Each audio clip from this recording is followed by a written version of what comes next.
Hey, so I wasn't planning to do this video, but of course how it works out is when a spouse is out of town, things fall apart that you really wish they didn't fall apart. So normally my husband is the one who dispatches our chickens, our meat birds, or our ducks when they need to be dispatched, and I am the one who cleans them because he doesn't like that job and I don't love the dispatching job.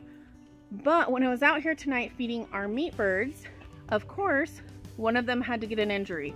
And not only did they get an injury, but it's a severe enough injury that I can't fix it or help heal it.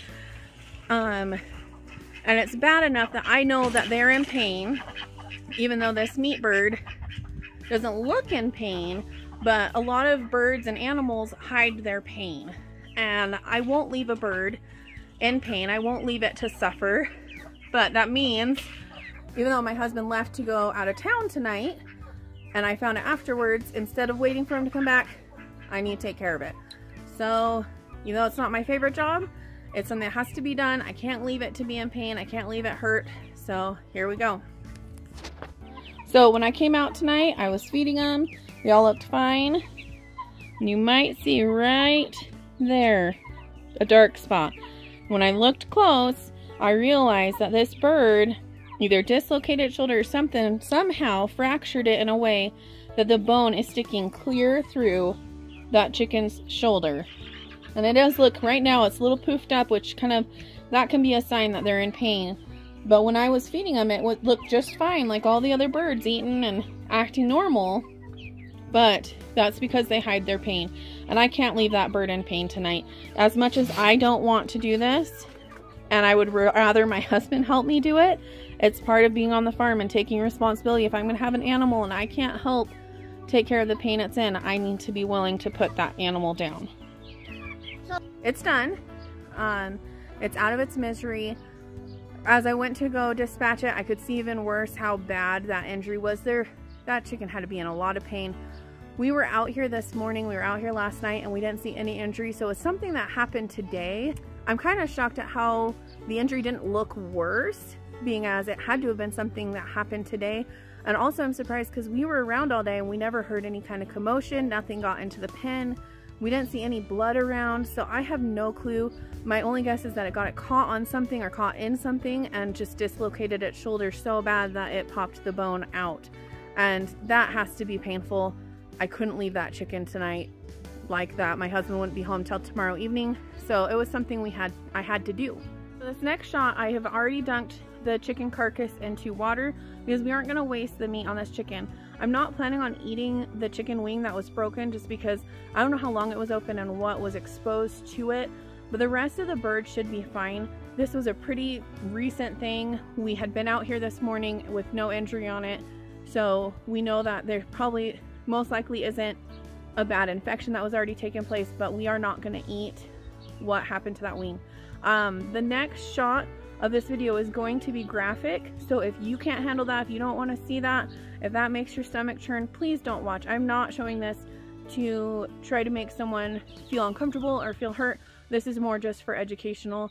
I want to show you what the injury looked like and why I felt it was so severe that I needed to take this route. Okay, so I'm going to be plucking this chicken by hand because I don't have the plucker we're going to use. Plus, it's just one chicken. I am right here at my compost pile. I'm actually going to be adding the feathers into the compost pile. So here is the injury. I've not removed any feathers at all. This is what this arm or this wing looked like underneath. And you can see right here, this bone is sticking clear out. And when I saw that bone, I knew I had to dispatch this chicken today. I had to take care of it because there's no way I could set that, and that chicken had to be in severe pain to have that kind of an injury. I'm glad I saw it today. I'm glad we went out for our evening check because it was not injured this morning. I'm not glad I got to take care of it, but I'm glad that I was there to be able to put it out of its misery, because I would have felt horrible if this had gone for even a couple days or even just the next day for it to be that long in pain. So what I'm going to do is I'm going to pluck this chicken, add that to our compost pile, then we're going to take the guts out and we just throw the guts away, and then we'll process the rest of this chicken. Okay, so I have some of the feathers off. There's still a good chunk on here, but I like to get the guts out so that I can then wash and get the rest of the feathers out. So when I am gutting a chicken inside for just one chicken, I like to bring the cutting board close to the edge of the counter. And then I like to have my garbage can right here. Make sure you got a clean knife, preferably a sharp knife, and apparently that one's not sharp. Okay, so I sharpened this knife and now it's working.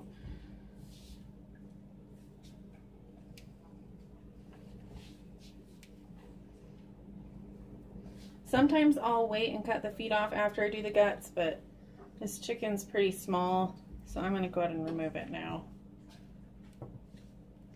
Just makes processing a little bit easier sometimes.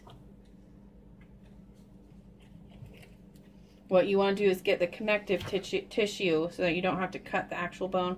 Some people will save the feet. That is not something I'm interested in, so we don't save our feet. That's also why I don't worry about getting all the feathers here. So I cut the connective ligaments right there, and that allows you to cut between the two bones. Can I see the inside of the feet? Oh, I see something. Mom, look at those bones. Yeah. Mom, when we eat this part of the leg, can I keep the bones away?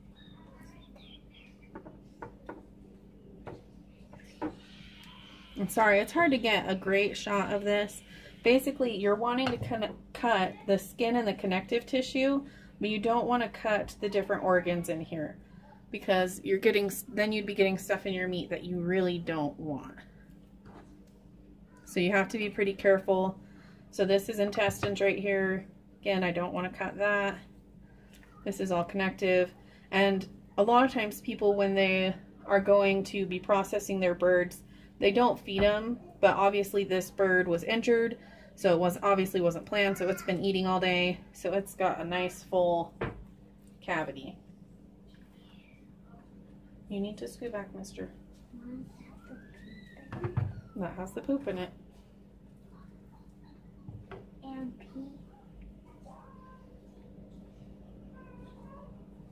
Okay, so right here is the vent. That's where the poop, and if it's a hen, where the egg will come out. This is the tail, and the tail has an oil sac, and you can cut the oil sac right off, but we just cut the tail off because we don't really need the tail.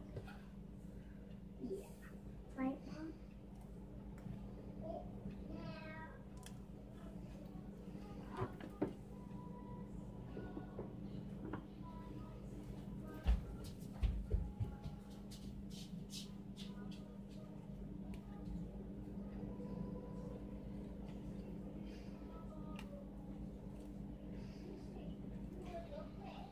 Okay, so I've removed the tail. There's a little bone here, so you want to try to get between the bone.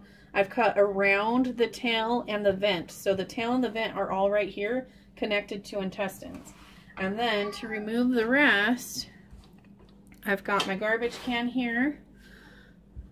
This probably isn't the best angle to do this, but I don't have helpers today, so you're gonna reach inside and pull out.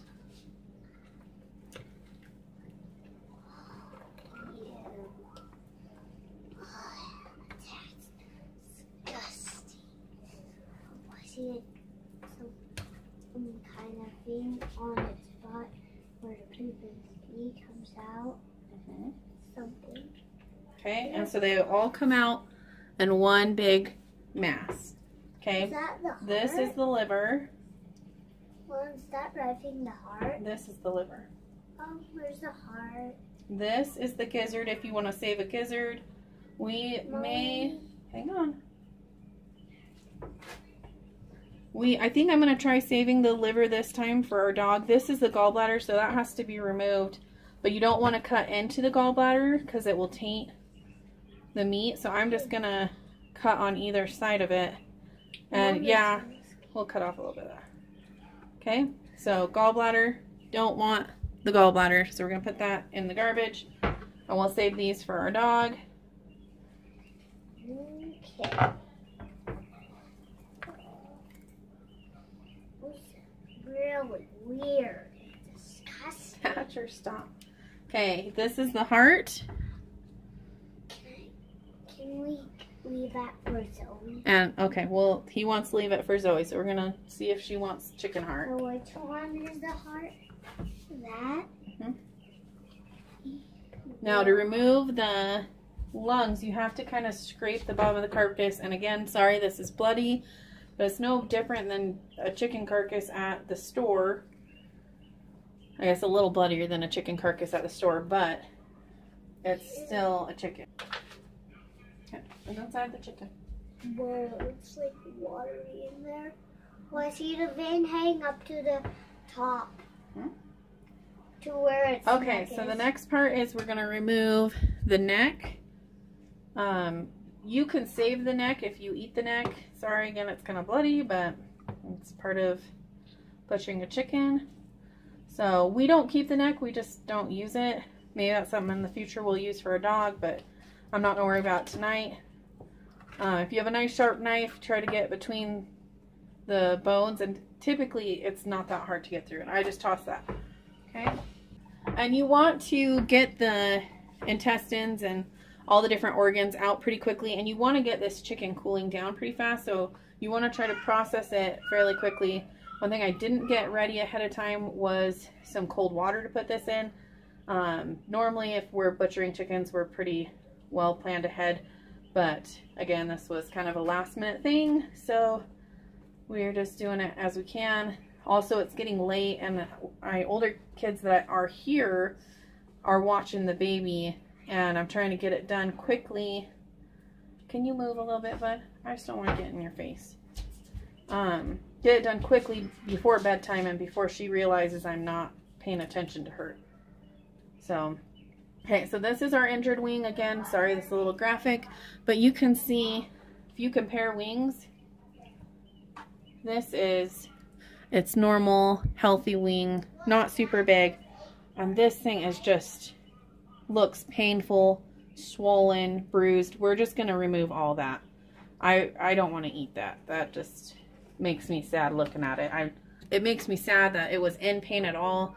I am glad that we were able to get out there and help it. But you can also, I've skinned chickens in the past when I didn't really want to bother with plucking them, especially if I already knew that they were going to end up in the crock pot.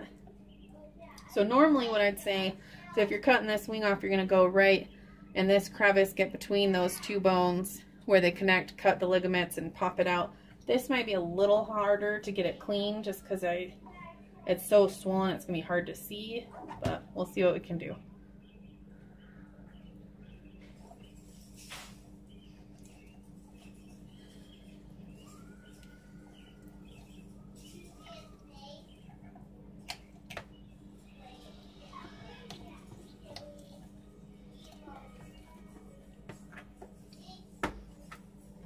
Okay, so I'm not planning to eat this. I'm not even going to feed it to my dog. We're just going to throw that away.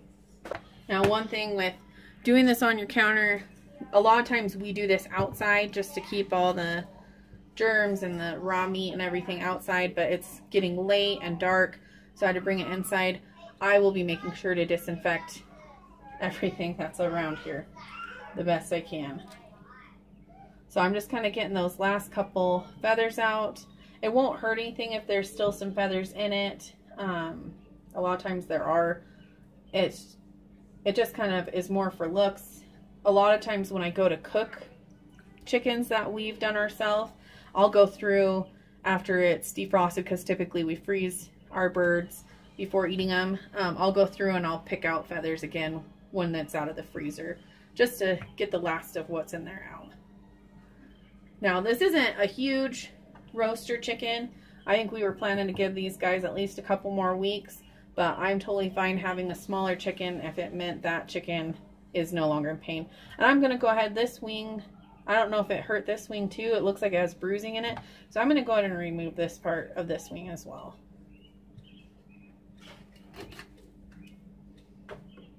Okay, so now I'm going to put this in a cold bath so it can cool.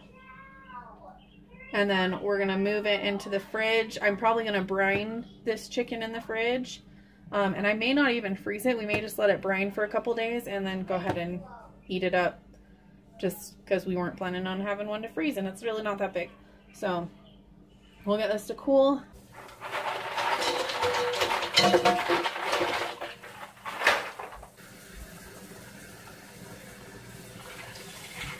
So it's all done, and part of why this was so hard for me, not only because it's taking a life and it's killing a life, and yes, we had planned to have this bird for a meat bird, so this was going to happen eventually, but someone needs mom. But the last time that I tried to dispatch a chicken and my husband was here, I went to chop the chicken's head off, because we chop chickens' heads off. We don't slit their throats, because that's a whole nother story of why I just personally feel chopping their heads off are quick. You get it done.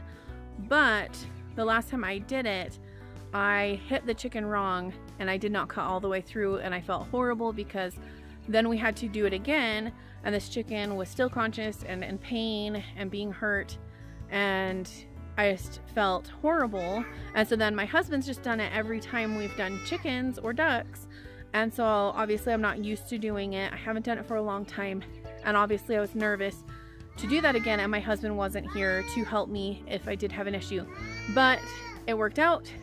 It one chop and the chicken was dead. And I, you know, I couldn't have helped it. There was nothing I could have done. Yes, I could have taken it to a vet and gotten it surgery and all sorts of stuff, but this chicken was going to be processed in a week or two. It was going to become meat. It was going to be used that way, and I would rather dispatch it now than let it sit there and be in pain until we felt our other chickens were big enough. So I had to get it done tonight. It was difficult, but it's done. And I know that that chicken is now not suffering and it's not in pain, and that it's over. So hopefully if you learned something, or if you hung around through this video, you know, leave us a comment if you've ever had to do anything like that. Hopefully I didn't scar too many people with having to do this, but that's part of living on a farm. Part of having animals like this is you have to be willing to take care of stuff when you have to take care of it. So I'm gonna get everything cleaned up outside. The chicken is cooling inside. I'm gonna get it taken care of and brined in the fridge to brine tonight and call it a night. My husband's off doing scout camp with my two oldest boys, and so like I said, of course things have to fall apart when people are gone, but we made it through it.